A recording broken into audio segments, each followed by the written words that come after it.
My name is Chris, and I simply just want to make content to help man, black man, all man, whatever man hear this, and they're able to digest this, and they're able to just put this in their minds and apply it to their lives. You're who I'm looking for. And it's not really just man, it's really all people. A lot of times in the black community, you hear the term, I need a good black man. I want a good black man. I want a good black man.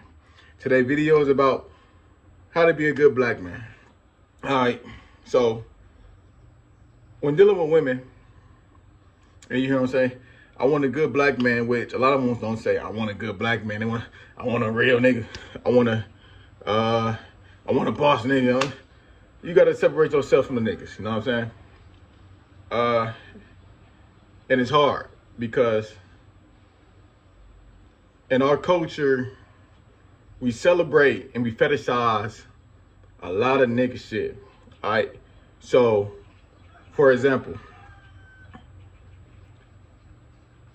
right now in this world, we got this phase where women just hate men.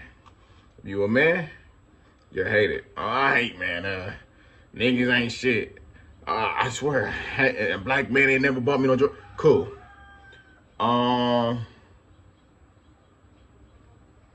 See, the problem with that right there is they're not taking accountability. Because you don't see a bunch of men going on I hate women campaign. Why? Because we'll date one bad woman, make us lose our car, make us lose our house, send us to jail, get us locked up, fight our mom, whatever she does. We know and understand the traits in that woman to never look for another woman like that again. A lot of times when you meet females and they got 3-4 baby daddies, or you know they dealt with a significant amount of men. Let's say they dealt with like 4 or 5 men. That's not a significant amount, but let's say they dealt with that many. They tend to go after the same type. They tend to go after the same type of man, because I mean we're not going to go into why they continue to go after the same type of man, but this is a well-known fact. She like bad boys, she like drug dealers, and guess what? These are the type of men she's going to go after. And she's going to continue to go after the type of man because this is what appeases her. This is what appeals her. So we're gonna basically kick it off like this. I don't really have a certain amount of steps. Like, all right, step 1 in being a good black man. Nah, I'm not gonna do that. Step 1 to being a good man. No, I'm not gonna do that. I'm just gonna bring down the core values. One of the main core values of being a good man, and I believe this goes to black, white, Hispanic, whoever you are, just to be a good man in general, you gotta have a relationship with God. Without that relationship with God, there's not much that you're gonna be able to do in this life that we live in. I don't care what your favorite influencer said. I don't care what your favorite social media person said. That relationship with God is very, very, very, very, very important. Why? Because you have to believe in something bigger than yourself. I don't care what God you pray to. I believe that there's only one God. So when I drop every single night before I go to bed, and I drop on my knees, I pray. I pray that I make it to the next day, and I thank God for allowing me to make it to the next day. So that's number 1. I'm not going to do a deep dive on how you can have a better relationship with God, because that's not what we're here for. We're here today to learn how to be good black man. But top of that list is having that prayer life. Top of that list is having that relationship with God.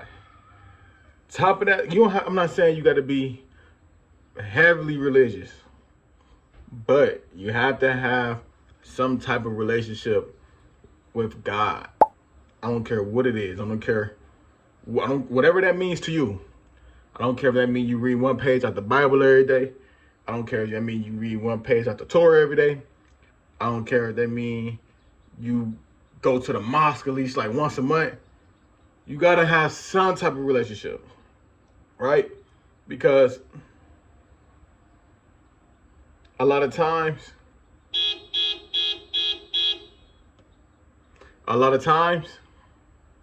man don't believe nothing bigger than themselves.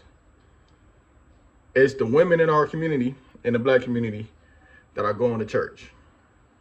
They believe in something bigger than themselves. She get that college degree, the first thing her mother say, all glory to God.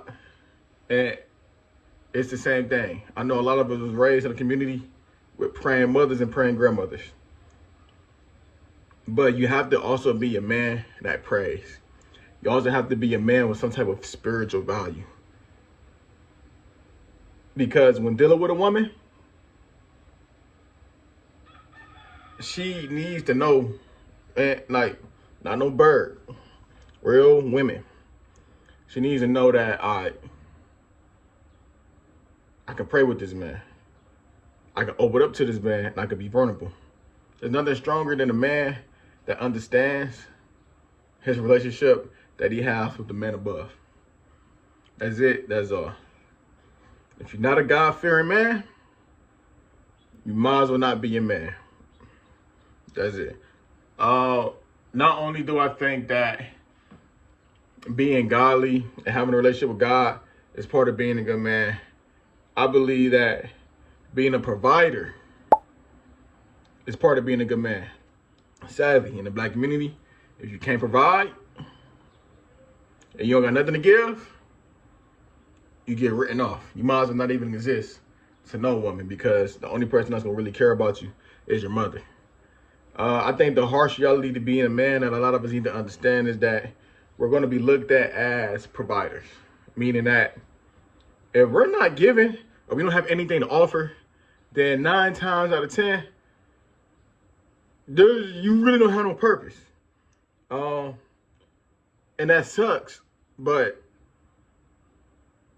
in every other, if you're not black, in every other race category or every other group, every other racial group, their man leads their community with their finances.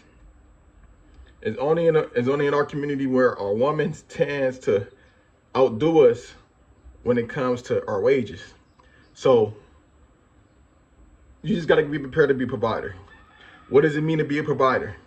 I don't care if you got to work 1 job, 2 jobs, 3 jobs, you have to get to the point where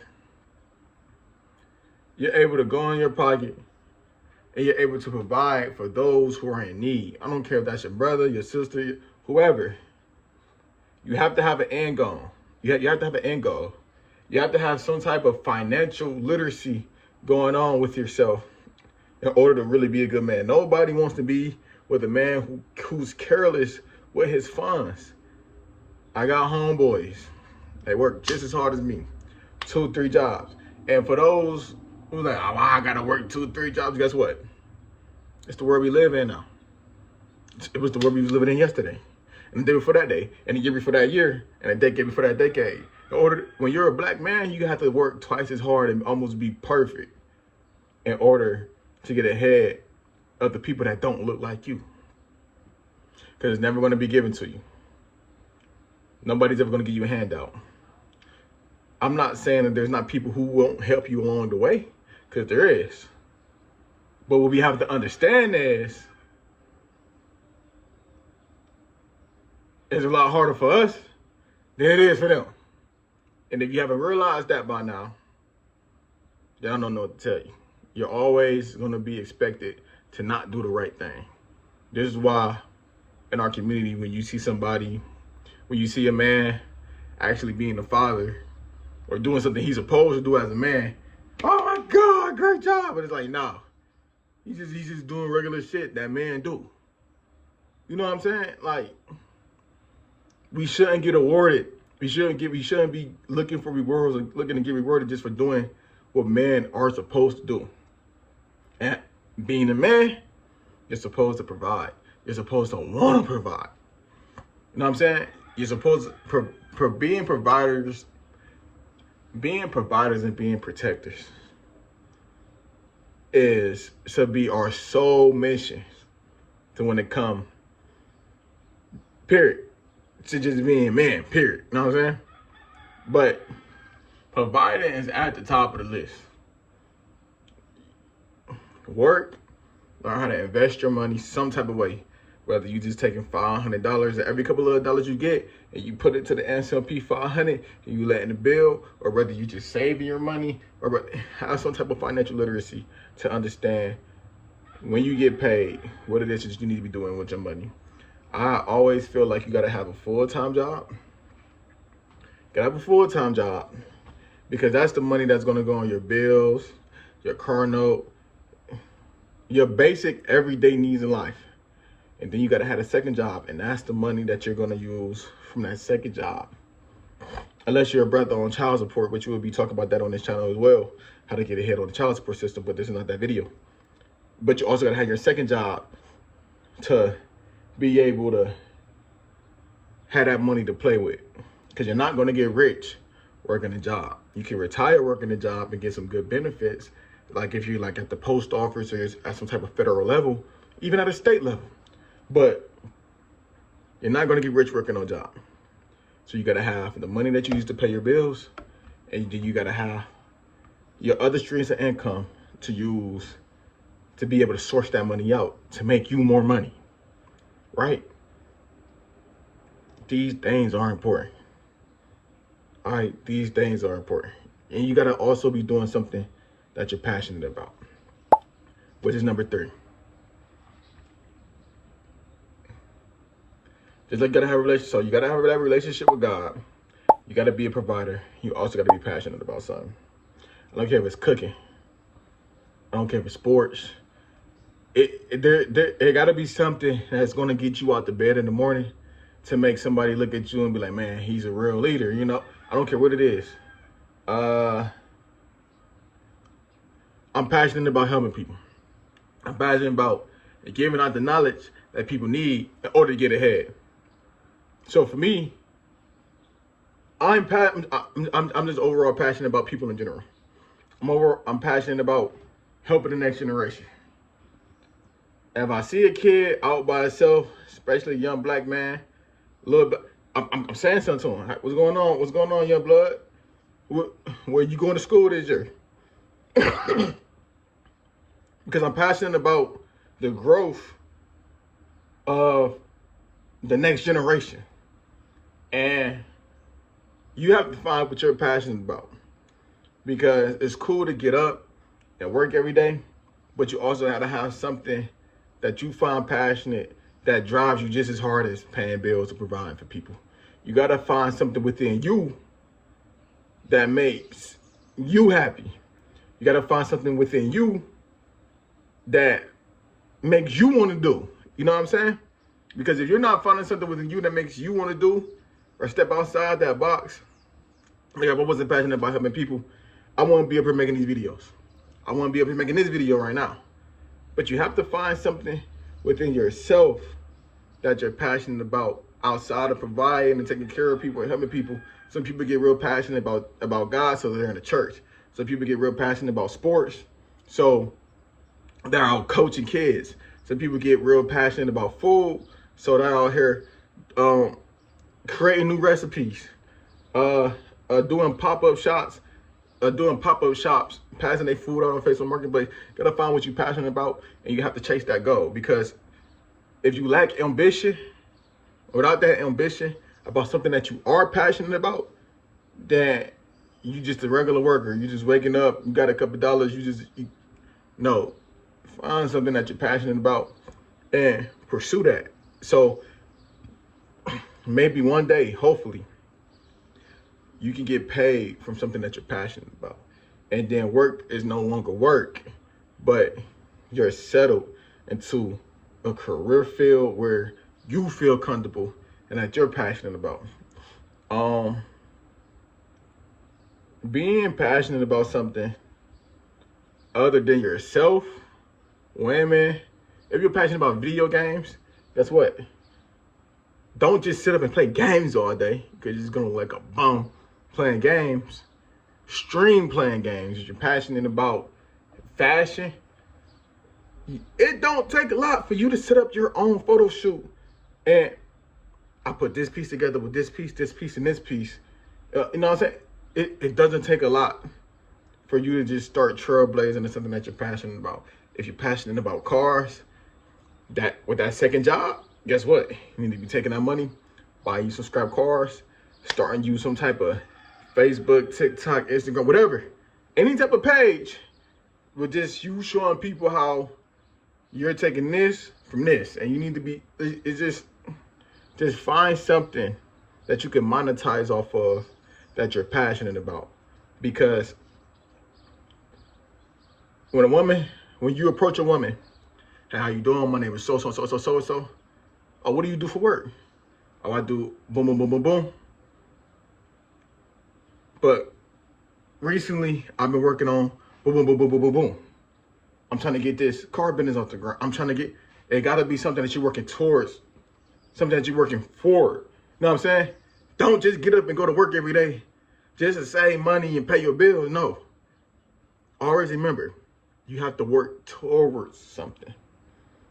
Work towards what you're passionate about in order to make it in life, in order to be the best man that you can be. So you gotta have that relationship with God. Gotta be that provider. But also, while you working hard, providing for others, have that passion that you're working towards something so that you can be the man that you wanna be. You know what I'm saying? Work, don't just go to work just to provide for others and pay bills and save a bunch of money. No. Get out there and find what you're passionate about and take your money and you work towards something. Set a goal for yourself.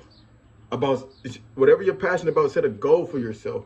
Work towards that goal and put that money into what you're passionate about so you can start monetizing something other than working a 9 to 5. Because see, the thing about working a 9 to 5 is that one day you can get hurt.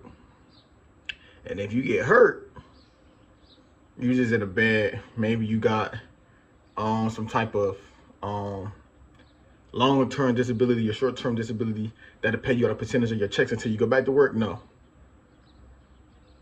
If you're able to generate another income, but it's coming from something that you're passionate about, then guess what? You'll be able to win. So to sum it all up, because I don't want these videos to really go past 30, 40 minutes. Those videos are just too long. People attention spans are not that long. I already felt like this video was too long. I'm gonna do a part 2 on this. To sum it all up, have that relationship with God. As a man, be a provider. Work hard. Don't just work one job. Work two. Don't just work 2 jobs. Work 2 jobs on the side hustle. And find what you're passionate about and go for it. Find what you're passionate about and start building towards it.